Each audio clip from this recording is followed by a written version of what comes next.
नमस्कार दोस्तों, मैं अजय कुमार यादव। आज मैं आपको लेंस बताने वाला हूं प्रकाश का अपवर्तन चैप्टर में। तो प्रकाश के अपवर्तन चैप्टर में हम लोग लेंस पढ़ेंगे और लेंस से अपवर्तन की घटनाएं पढ़ेंगे। जिस तरह हम लोग दर्पण में यानी कि प्रकाश का परावर्तन चैप्टर में यानी कि पहला चैप्टर में दर्पण से प्रकाश का परावर्तन कैसे होता है उसके बारे में हम लोग पढ़े, उसी तरह सेम यही इसमें भी हम लोग पढ़ेंगे लेंस से अपवर्तन की घटनाएं किस तरह से होते हैं। तो सबसे पहले हम लोग जानते हैं लेंस क्या होता है, उसके बाद लेंस का प्रकार जानेंगे, कितने प्रकार के होते हैं। तो चलिए सबसे पहले लेंस को समझते हैं। देखिए, लेंस को अंग्रेजी वर्ड है लेंस, जो आपको यहाँ पे लिखा हुआ है, और अंग्रेजी का मीनिंग भी लेंस ही होता है। और अंग्रेजी में इसको क्या बोलते हैं? LENS, lens. बट इसका हिंदी मीनिंग ताल होता है। आप सुने होंगे कि जब किसी भी व्यक्ति को आँख खराब हो जाती है तो लेंस लगाता है। तो किस तरह का लेंस उसका ज़रूरत पड़ता है उसी तरह का लगाता है। जैसे किसी व्यक्ति को दूर का नहीं दिख रहा है तो हम आगे बताएंगे आपको कि दूर का नहीं दिख रहा है तो किस तरह का लेंस का प्रयोग करेंगे। तो ये जो भी पढ़ना है ये आपको अगले चैप्टर में पढ़ना है, मानव नेत्र में, बट उसमें भी लेंस का यूज है। तो किस लेंस का प्रयोग किस व्यक्ति के लिए किया जाता है। कुछ ऐसे व्यक्ति हैं जिनको दूर का नहीं दिखता है, कुछ ऐसे व्यक्ति हैं जिनको नज़दीक का नहीं दिखता है, कुछ ऐसे व्यक्ति है ऊपर का नहीं दिखता है, और कुछ ऐसे भी व्यक्ति है जिसको नीचे का नहीं दिखता है। कुछ ऐसे भी व्यक्ति है ना दूर का दिखता है ना नज़दीक का दिखता है। तो ये सारी चीज़ें हम लोग लेंस से संबंधित पढ़ेंगे आगे। फ़िलहाल हम लोग लेंस के बारे में पढ़ते हैं, और लेंस से जितनी भी छोटी छोटी जानकारियाँ हैं हम सब पढ़ते हैं। तो चलिए, यहाँ पे हम परिभाषा लिखाए हैं, दो सतहों से घिरे पारदर्शी माध्यम के टुकड़ों को लेंस कहते हैं। यहाँ पे लिखे हैं दो सतहों। आप देखिए यहाँ पे हम लेंस दो प्रकार के होते हैं बता देते हैं। यहाँ पे लिखे हैं दो प्रकार के होते हैं, एक उत्तल होता है एक अवतल होता है। और स्टूडेंट लोग कंफ्यूज रहता है, लेंस और दर्पण में कंफ्यूज होता है। तो कंफ्यूज होने की ज़रूरत नहीं है, ये लेंस है और वो क्या था? दर्पण था। हाँ, इसमें ये मिलता जुलता है कि उत्तल है अवतल है। तो उसमें हम लोग दर्पण पढ़ते थे, उत्तल दर्पण और अवतल दर्पण।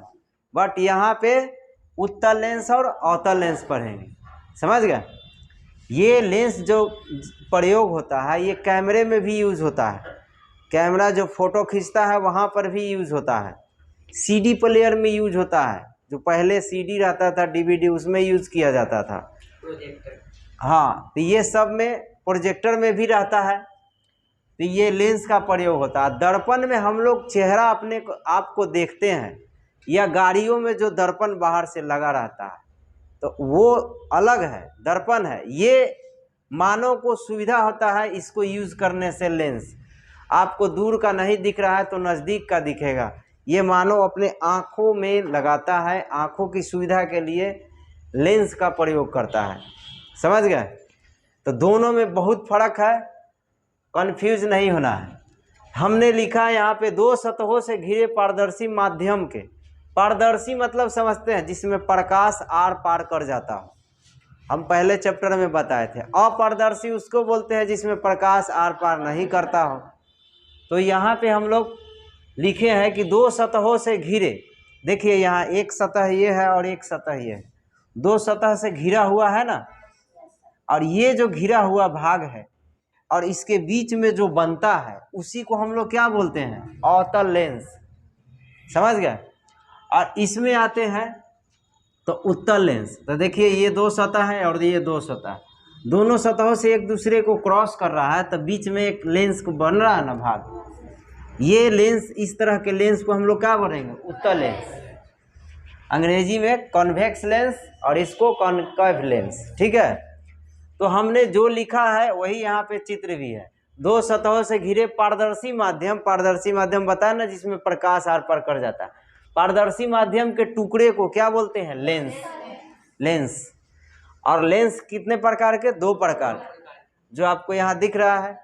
एकदम नोट्स अच्छे से बनाते चलिए, परीक्षा के लिए बहुत इंपॉर्टेंट टॉपिक है। तो ये आपका चित्र हुआ। अब हम लोग आगे जो पढ़ेंगे तो हम क्या बात, उसमें लिखा है पारदर्शी माध्यम के टुकड़े, यानी कि ये जो हिस्सा है इसी को हम लोग लेंस पढ़ेंगे, और बाकी ये सब जो दिख रहा है वो अब आगे नहीं दिखेगा। ये समझाने के लिए यहाँ पे आपको हम डिटेल्स बताए हैं कि कैसे उत्तल और अवतल लेंस का प्रयोग होता है, कैसे निर्माण होता है। तो ये जो 2 गोला है, ऐसे इसको हिस्से उसमें से निकाल लिए जाते हैं, और ये जो आप दिख रहे हैं ये सेंटर है किसका? ये दोनों पारदर्शी माध्यम, समझ गए? ये सर्कल है, सर्कल का क्या है? ये सेंटर है ना? ये भी क्या है? सेंटर है, केंद्र। केंद्र बोलते हैं ना। तो आगे हम लोग पढ़ेंगे तो उत्तल अगर लेंस पढ़ेंगे तो ऐसे बनाएंगे, देखिए, है ना? यही वाला ना है। ये समझाने के लिए ऐसे ऐसे कलई कर दिए हैं ताकि आपको फोकस इस पर हो कि इसी को हम लोग लेंस बोलते हैं, उत्तल या अवतल। इसको भी इसी तरह कलई इसीलिए की है कि आपको समझ में आए कि हम इसके बारे में बता रहे हैं, ना कि इसके बारे में। समझ में आया? और ये जो दोनों है पॉइंट, ये केंद्र का काम करेगा, ठीक है? तो जो ऐसे लाइन रहेगा तो इधर अगर C1 होगा तो इधर क्या होगा? C2 होगा। अगर इधर C2 होगा तो इधर C1 होगा। क्या होगा, कहाँ होगा, ये सब हम लोग आगे बताएंगे। अगर अवतल लेंस का चित्र बनाना रहेगा तो देखिए कैसे बनाते हैं। देखिए ये अवतल लेंस का चित्र है। देखिए ये और ये दोनों सेम है। ये कलई इसलिए किए हैं कि आपको समझ में आए, ठीक है? बट ऐसे बनता है, समझ में आया? तो आगे हम लोग अब पढ़ते हैं अवतल लेंस कितने प्रकार के होते हैं, उत्तल लेंस कितने प्रकार के होते हैं। हालांकि हम लोग को ये पढ़ना है नहीं, बट थोड़ा सा जान लेते हैं। हम लोग के सिलेबस में नहीं है, हम लोग के सिलेबस में बस उत्तल और अवतल पढ़ना है, लेकिन जान लेते हैं कितने प्रकार के होते हैं। इसके बाद उत्तल अवतल को हम लोग डिटेल से पढ़ेंगे। चलिए अब हम लोग उत्तल और अवतल लेंस के बारे में पढ़ेंगे। उत्तल लेंस कितने प्रकार के होते हैं और अवतल लेंस कितने प्रकार के होते हैं, ये जानते हैं। तो सबसे पहले हम लोग जानते हैं उत्तल लेंस किसे कहते हैं। तो आइए जानते हैं, और ऐसा आपको बताएंगे शायद ज़िंदगी में मरते दम तक नहीं भूलिएगा। इसका परिभाषा बहुत आसान है और चित्र के माध्यम से आपको समझना है। देखिए हमने क्या लिखा है, उत्तल लेंस, इसको क्या बोलते हैं? Convex lens. क्या लिखा है? जिस लेंस में बीच का भाग मोटा हो, ऐसा लेंस जिसमें बीच का भाग क्या हो? मोटा हो, और किनारे का भाग क्या हो? पतला हो। जो लेंस में बीच का भाग मोटा रहेगा और किनारे का भाग, उसको क्या बोलेंगे?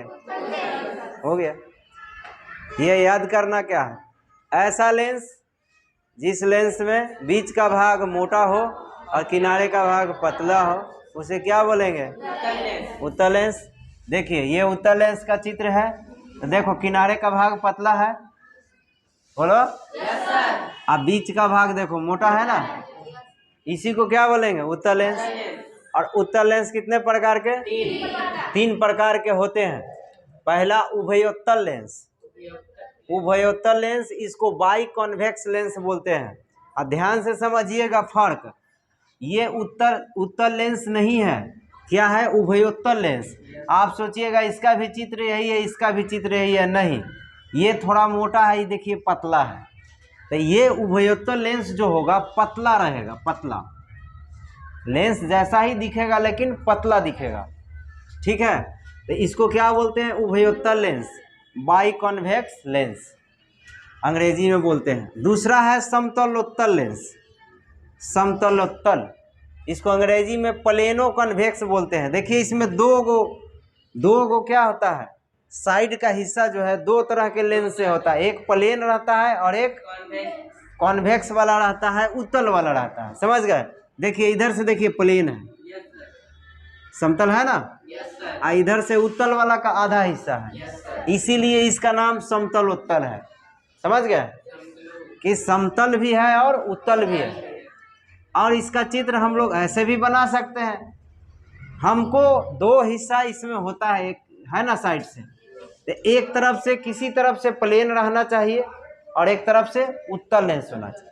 तो देखिए एक तरफ से प्लेन है और एक तरफ से उत्तल है, हुआ। और तीसरा है अवतल, अवतल उत्तल होता है, अवतल उत्तल, कनकेवो कन्वेक्स। मतलब आप देखिए इसमें अवतल लगा हुआ है, यानी कि ऐसा लेंस है जिसमें अवतल भी है और उत्तल भी है। ऐसे लेंस को हम लोग क्या बोलेंगे? अवतल उत्तल लेंस। इसको अंग्रेजी में कॉनकेवो कन्वेक्स बोलते हैं। तो आपको मालूम है कॉनकेव किसको बोलते हैं? अवतल को। यानी कि ऐसा लेंस जिसका आधा हिस्सा क्या रहेगा? अवतल और आधा हिस्सा उत्तल। तो देखिए एक तरफ का अवतल वाला हिस्सा है और ये उत्तल वाला है। ध्यान से देखिए, अवतल लेंस जब हम बनाते हैं तो ऐसे करते हैं ना जी। तो देखो इसको ई वाला हिस्सा आया, देखो इधर से ई वाला हिस्सा है। और उत्तल लेंस बनाते हैं तो बाहर से ऐसे रहता है ना, तो देखिए है, तो एक तरफ का हिस्सा क्या है? अवतल और एक तरफ का उत्तल। उसी तरह ये भी है, देखिए है ना, गहराई है ना, ये बाहर से उभरा हुआ है, तो दोनों हिस्सा इसमें है, उत्तल और अवतल दोनों मिला हुआ है, इसीलिए इसका नाम क्या है? अवतलोत्तल। समझ गए? अब हम लोग अवतल लेंस के बारे में पढ़ते हैं। अवतल लेंस का जो परिभाषा है उत्तल लेंस का बिल्कुल विपरीत है।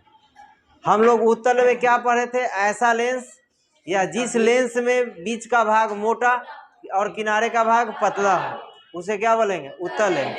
और अवतल लेंस ठीक उल्टा है, जिस लेंस में बीच का भाग पतला हो और किनारे का भाग उसे हो गया। देख लो, जिस लेंस में बीच का भाग मोटा, हाँ सॉरी, जिस लेंस में बीच का भाग पतला हो और किनारे का भाग मोटा हो उसे अवतल लेंस का। देखिए बीच का भाग पतला है ना और किनारे का भाग क्या है? मोटा है। हो गया, यही क्या बोलेंगे? अवतल लेंस। और जिस तरह उत्तल लेंस में 3 प्रकार होते हैं उसी तरह अवतल में भी 3 होते हैं। तो ये है अवतल लेंस का 3 प्रकार। ये देखिए उभयावतल लेंस, इसको बोलेंगे बाई कॉनकेव। समझ गए? जिस तरह उभयोत्तल होता था ये में उभयावतल होगा, यानी कि ये पतला लेंस होगा, अवतल लेंस ही होगा लेकिन पतला होगा, जिस तरह उत्तल लेंस था, है ना। ये आपको दिख रहा है अवतल जैसा लेकिन है नहीं, ये पतला रहेगा, ठीक है। इसीलिए इसका नाम बाई कॉनकेव बोलते हैं, अंग्रेजी में उभयावतल लेंस, ठीक है। अब यहाँ है समतलावतल लेंस, यानी ऐसा लेंस जिसमें अवतल भी रहेगा और समतल भी रहेगा, इसको प्लेनो कॉनकेव लेंस बोलते हैं, ठीक है। तो देखिए एक तरफ से ये वाला हिस्सा प्लेन है और एक तरफ से अवतल लेंस है, इसमें भी है। तो दोनों तरह से चित्र हम लोग बना सकते हैं। अब 2 हिस्सा है, एक हिस्सा को प्लेन रखेंगे और एक को अवतल रखेंगे। समझ में आया? फिर तीसरा है उत्तलावतल लेंस, सेम इसी तरह है, इसमें अवतल मिला हुआ था, इसमें क्या रहेगा? उत्तल। उत्तलावतल लेंस, इसको कॉन्वेक्सो कॉनकेव लेंस कहते हैं। ऐसा लेंस जिसमें उत्तल भी शामिल हो अवतल भी शामिल हो, लेकिन इसमें और इसमें फर्क हो जाएगा, समझिएगा ध्यान से। देखिए ये अवतल वाला आधा हिस्सा है ना, और ये है उत्तल वाला, है ना। तो इसको ऐसे भी लिख सकते हैं, बोले है ना जी। अरे ऐसे बनता है ना, ऐसे कीजिएगा ना, तो इसका आधा वाला हिस्सा क्या करेंगे? इधर से ऐसे कर देंगे, हुआ ना। यही है। अब इसको इधर से भी घुमा के बना सकते हैं, तो ये क्या हो गया? उत्तल अवतल लेंस। समझ में आया? तो ये आपको परिभाषा था, उम्मीद करता हूँ कि आपको समझ में आ गया होगा। अब हम लोग मिलते हैं, चलिए अब हम लोग पढ़ते हैं वक्रता केंद्र और वक्रता त्रिज्या। इससे पहले हम पार्ट 1, पार्ट 2, पार्ट 3 वीडियो में पढ़ाए हैं जो प्रकाश से अपवर्तन चैप्टर से रिलेटेड है, और इससे पहले हम लेंस के बारे में बताए हैं। तो जो विद्यार्थी को नहीं पता होगा इससे पहले वाला पार्ट देख लीजिएगा, उसमें हम और प्रकाश के अपवर्तन की घटनाएं बताए हैं, जिससे आपको प्रॉब्लम होगा तो देख सकते हैं। फिलहाल ये हम लोग पार्ट 4 में है, जिसमें टॉपिक है वक्रता केंद्र। इससे पहले वक्रता केंद्र हम लोग प्रकाश के परावर्तन में भी पढ़े थे, तो तो वक्रता केंद्र की घटना जो भी हुआ था उसमें दर्पण में था। अब हम लोग लेंस में पढ़ेंगे। तो लिखा हुआ है वक्रता केंद्र, अंग्रेजी में बोलते हैं सेंटर ऑफ कर्वेचर। अंग्रेजी भी जानना जरूरी है। मेन टॉपिक जो है किसी भी बोर्ड से है, चाहे बिहार बोर्ड हो, यूपी बोर्ड हो, झारखंड बोर्ड हो, जिस टॉपिक का हिंदी नाम जानते हैं उसका अंग्रेजी भी जानिए, ताकि फ्यूचर में आपको बहुत काम आएगा। चलिए क्या लिखे हैं, किसी लेंस को घेरने वाली गोलीय सतह के केंद्र को वक्रता केंद्र कहते हैं। समझिए, किसी लेंस को, देखिए ये लेंस है, आपको मालूम है कि उत्तल लेंस है, बताया है ना, ये उत्तल लेंस है और ये अवतल लेंस। इस लेंस को घेरने वाला जो गोलीय सतह है वो कौन है, C1 और C2। C1 क्या है, केंद्र है, C2 भी क्या है, केंद्र है। अब कहिएगा 1 यहाँ लिखे, यहाँ 2 क्यों लिखे, दो गो वृत्त है तो दो गो केंद्र ना हुआ। और केंद्र को सेंटर बोलते हैं, इसीलिए C1 और C2 से लिखते हैं। तो दो गो है तो दो गो हो गया, और 3 गो रहता तो 3 गो करते हैं, C1 C2 C3। समझ गए।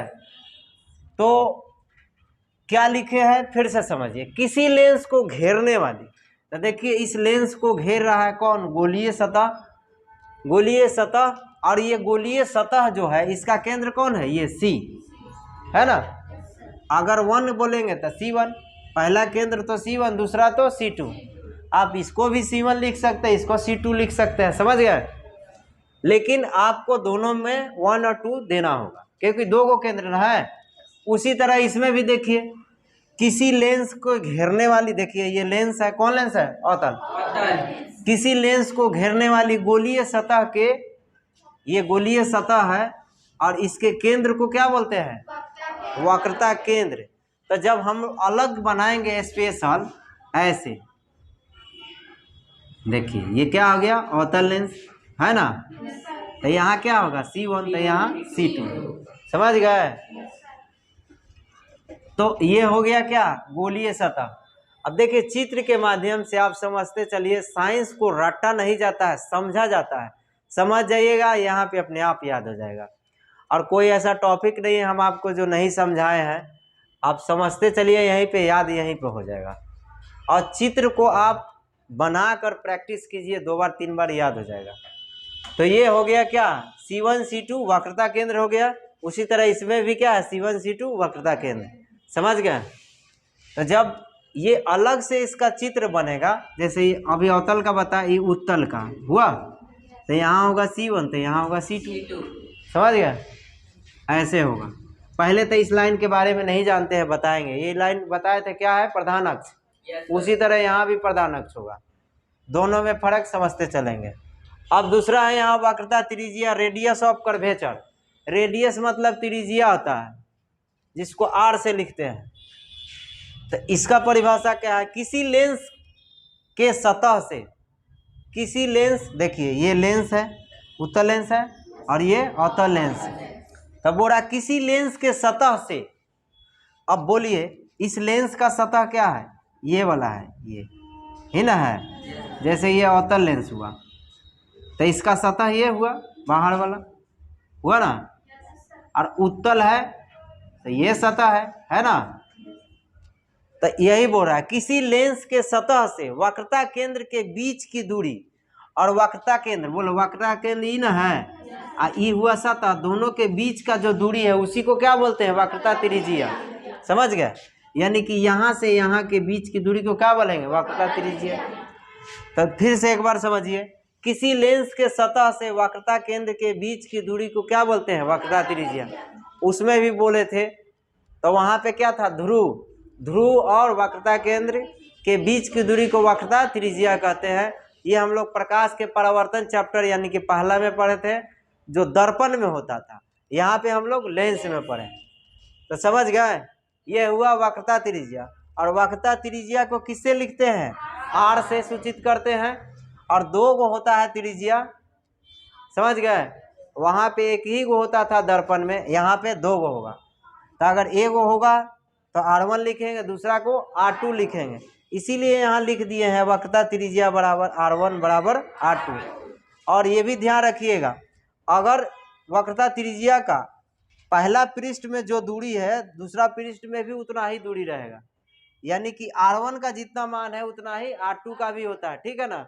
दोनों बराबर दूरी पर रहता है। आपको मालूम है ना कि ये सेंटर है, तो यहाँ से यहाँ का जो दूरी है उतना ही होगा जितना इधर होगा, जितना इधर होगा। आपको मालूम है ना, ये वृत्त में पढ़े हैं, वक्रता त्रिज्या का दूरी क्या होते हैं, बराबर होते हैं। तो इसी से ना बना हुआ है, समझ गए ना। तो ये आपका वक्रता केंद्र और वक्रता त्रिज्या था। अब हम लोग आगे पढ़ते हैं प्रधानक्ष। चलिए अब हम लोग पढ़ते हैं मुख्य अक्ष या प्रधान अक्ष, जिसको अंग्रेजी में बोलते हैं प्रिंसिपल एक्सिस। और ये प्रधान अक्ष हम लोग दर्पण में भी पढ़े थे, पहला चैप्टर प्रकाश का परावर्तन में। तो चलिए इसको समझते हैं, क्या लिखा हुआ परिभाषा। चित्र के माध्यम से जितने भी फिजिक्स में पढ़ना है वो चित्र के माध्यम से आप डेफिनेशन समझिए, याद कीजिए। जैसे कि यहाँ भी एक, किसी लेंस के सतहों से वक्रता केंद्र को मिलाने वाली रेखा को मुख्य अक्ष या प्रधान अक्ष बोलते हैं। देखिए किसी लेंस के मतलब कोई भी लेंस हो, हम दो लेंस बताए हैं ना, उत्तल और अवतल, और इसका भी प्रकार होता है बट उसको नहीं पढ़ना है, बस उत्तल और अवतल। तो ये बोल रहा है किसी लेंस के सतहों से वक्रता केंद्र को मिलाने वाली रेखा को मुख्य अक्ष या प्रधान अक्ष कहते हैं, ठीक है। तो ये आप दो लेंस हम लोग को जानना है, उत्तल और अवतल। तो किसी लेंस के सतह, देखिए अभी बताए थे इससे पहले, ये सतह है ना, ये सतह है। इस सतह से क्या बोल रहा है, सतह से वक्रता केंद्र को मिलाने वाली रेखा, इस सतह है और ये है वक्रता केंद्र, है ना। ये भी वक्रता केंद्र है, ये भी सतह है। तो ये लाइन जो है क्या किया, इसके सतह से वक्रता केंद्र को मिलाया, फिर ये भी केंद्र को आई वो सतह को मिलाया ना, इसी लाइन को हम लोग क्या बोलते हैं, प्रधान अक्ष। फिर उसी तरह इस अवतल लेंस में भी होगा, ये सतह है ना, ये सब सतह है, ये साइड वाला जो है सतह है, और ये क्या है, केंद्र है। उसी तरह इधर भी केंद्र है, तो इसको यहाँ से मिला देंगे, इसको यहाँ से मिला देंगे, यानी पूरा लाइन क्या हो गया, ये प्रधान अक्ष हो गया, मुख्य अक्ष। इसी को क्या बोलते हैं, प्रधान अक्ष। समझ में आया। और याद रखिएगा, इधर C1 होता है, इधर C2 होता है, ये ना इधर C2 लिख देना, इधर C1 लिखना। अब आपको याद रखना है, चेंज नहीं होना चाहिए। समझ में आया। इधर क्या C1, इधर C2, ये C1 याद रखिएगा, ठीक है। अब देखिए ये एक प्रकाशीय केंद्र हम लोग को जानना है, बहुत इंपॉर्टेंट है। प्रकाशीय केंद्र, ऑप्टिकल सेंटर बोलते हैं अंग्रेजी में इसको, प्रकाशीय केंद्र। इसका डेफिनेशन भी फिगर के माध्यम से है। फिजिक्स में लगभग आधा से ज़्यादा जो भी डिफिनीशन परिभाषा है वो चित्र से ही है, इसीलिए समझना बहुत आसान है। आप ध्यान से समझिए क्या लिखा है, लेंस के प्रथम पृष्ठ से होकर जाने वाली प्रकाश किरण प्रधानक्ष के जिस बिंदु से होकर बाहर निकलती है, समझ जाइए, लेंस के प्रथम पृष्ठ से होकर जाने वाली प्रकाश किरण प्रधानक्ष के जिस बिंदु से होकर बाहर निकलती है तो वह अपने पहले दिशा के समांतर हो जाती है, पहले दिशा के समांतर हो जाती है। तो उसी केंद्र को हम लोग क्या बोलते हैं, प्रकाशीय केंद्र। उसी केंद्र को प्रकाशीय केंद्र कहते हैं। समझ गए, समझिए ध्यान से। अब फिगर में हम आपको समझा रहे हैं। देखिए लेंस के प्रथम पृष्ठ से होकर जाने वाली प्रकाश किरण, देखिए ये लेंस है और ये मान लीजिए प्रथम पृष्ठ है और ये दूसरा पृष्ठ है ना, इधर वाला पहला और इधर वाला दूसरा। तो प्रथम पृष्ठ से ये प्रकाश गया, तो आपको मालूम है जब प्रकाश किरण क्या होती है, विरल से सघन में जाती है तो अभिलंब की ओर झुक जाती है। तो देखिए ये प्रकाश आया, लेकिन इधर मान लो ये अभिलंब है तो इधर झुका ना, इसको जाना चाहिए इसे डॉट डॉट सीधा, डॉट वाला लाइन है वैसे जाना चाहिए, लेकिन वैसे नहीं गया क्योंकि माध्यम चेंज हो गया, हुआ ना। तो यहाँ पे मिल गया, तो अब मिला और इसके सामने आया फिर यहाँ पे, तो इस दूसरा पृष्ठ पर आया, तो आने के बाद फिर क्या हो गया, पहले वाला लाइन के समांतर हो गया। क्यों हो गया? क्योंकि ये विरल सघन माध्यम से कहाँ जा रहा है, विरल में, तो क्या होता है, अभिलंब से दूर हटता है, तो ये क्या हो गया, दूर हटा। तो पहले वाला जो लाइन है, आभासी लाइन, जो आभासी हो रहा है, आभास हो रहा है, ये डॉट डॉट, उसके क्या हो गया, समांतर हो गया। समांतर क्यों हो गया? क्योंकि ये यहाँ से पहले क्या हुआ, अब विरल से सघन में गया तो अभिलंब की ओर झुका, जिसके वजह से इस यहाँ पे इस बिंदु पर मिला ना, इस बिंदु के बाद फिर यहाँ आया और फिर विरल माध्यम में गया, जिसके वजह से समांतर हो गया, हुआ ना। तो इस माध्यम से विरल से सघन में आया और ये प्रधानक्ष वाला लाइन के जिस बिंदु पर काटा, उसी बिंदु को क्या बोलते हैं, प्रकाशीय केंद्र। समझ गया? यही प्रकाशीय केंद्र है। हम लोग दर्पण में ध्रुव पढ़ते थे, लेकिन लेंस में हम लोग क्या पढ़ेंगे, प्रकाशीय केंद्र। तो यही प्रकाशीय केंद्र के माध्यम से हम लोग को आगे पढ़ना है। समझ में आ गया? यही प्रकाशीय केंद्र है। तो उम्मीद करता हूँ कि आपको समझ में आया होगा। यदि नए हैं तो चैनल को सब्सक्राइब कीजिएगा।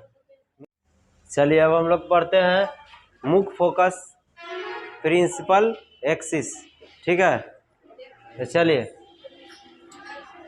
सॉरी, प्रिंसिपल फोकस पढ़ेंगे, यानी मुख्य फोकस, इसी को प्रधान फोकस भी बोलते हैं। समझ गए?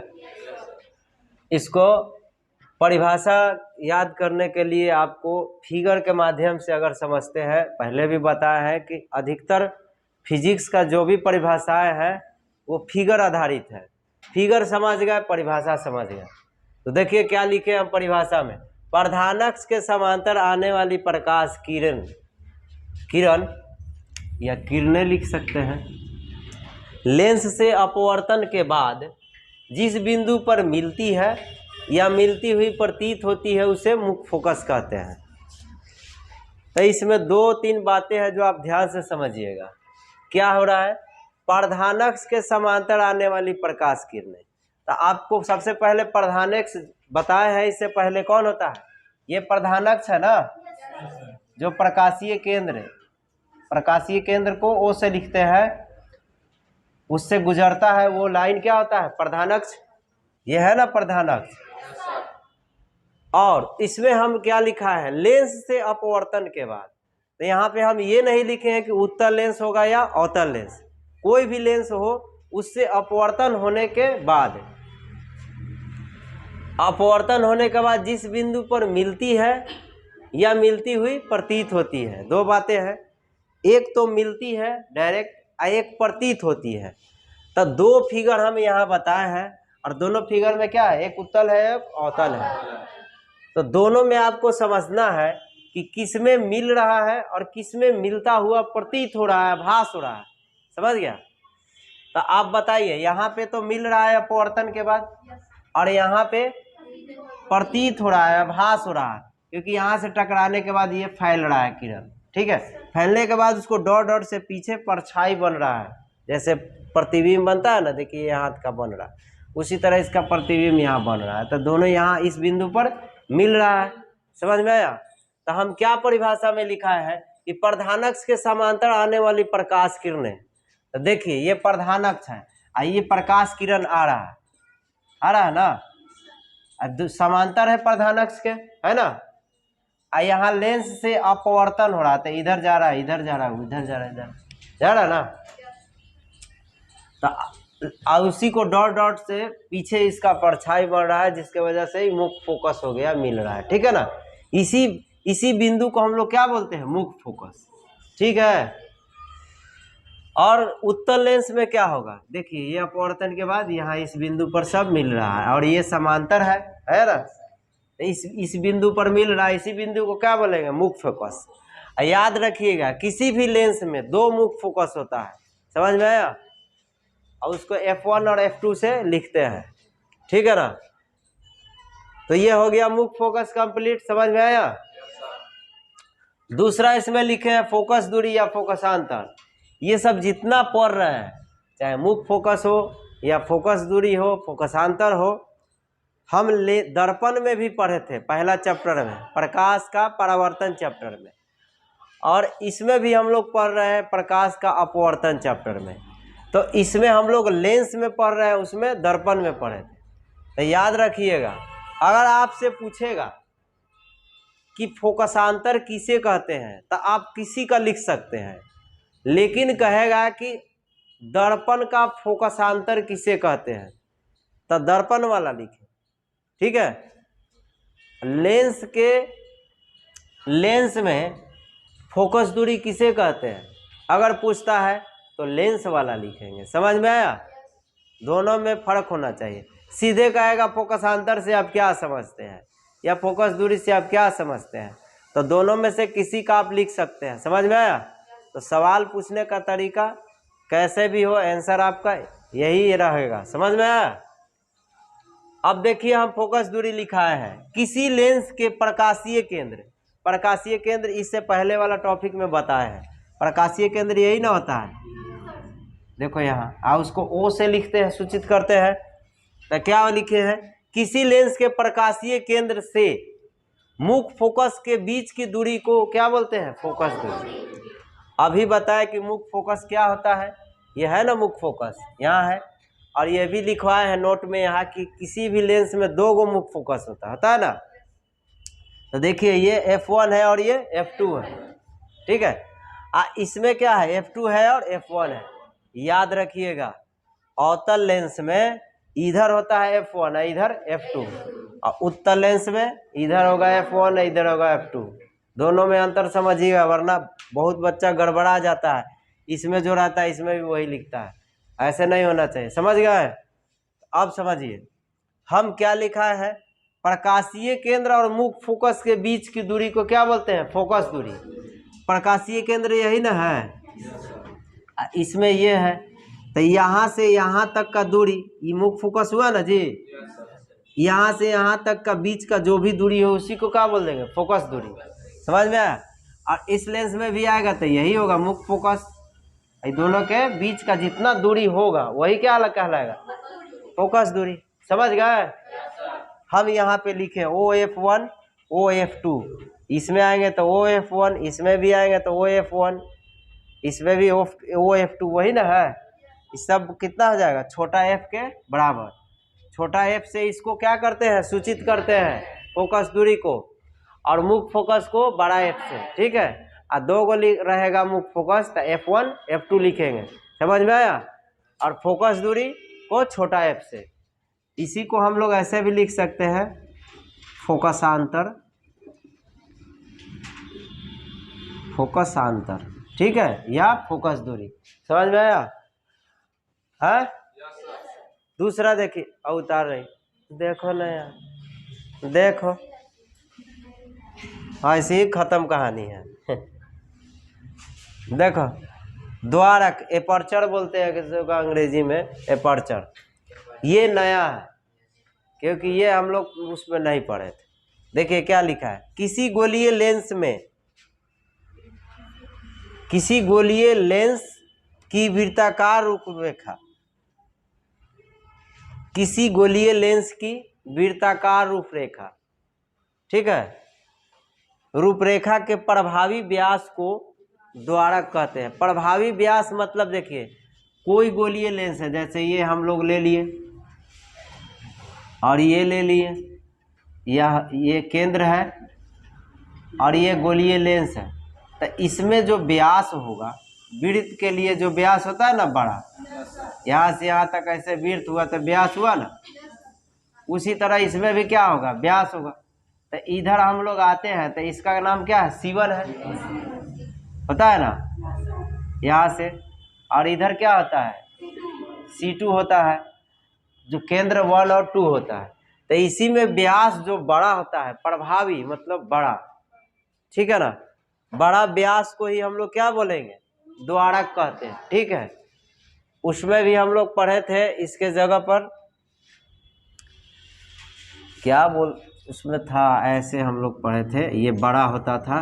दर्पण का द्वारक अगर छोटा होता था, उसमें भी द्वारक हम लोग पढ़े थे ना। तो उसी तरह इसका भी है।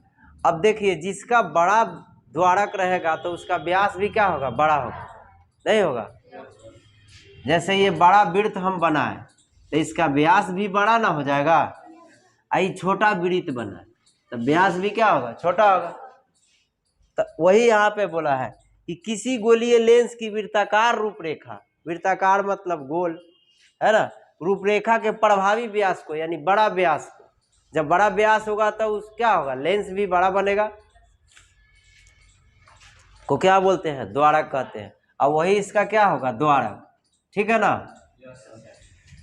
अब जैसे ये हो गया और ये हो गया, ये अवतल लेंस बना तो ये हो गया, इसके लिए क्या हो गया, द्वारक हुआ ना।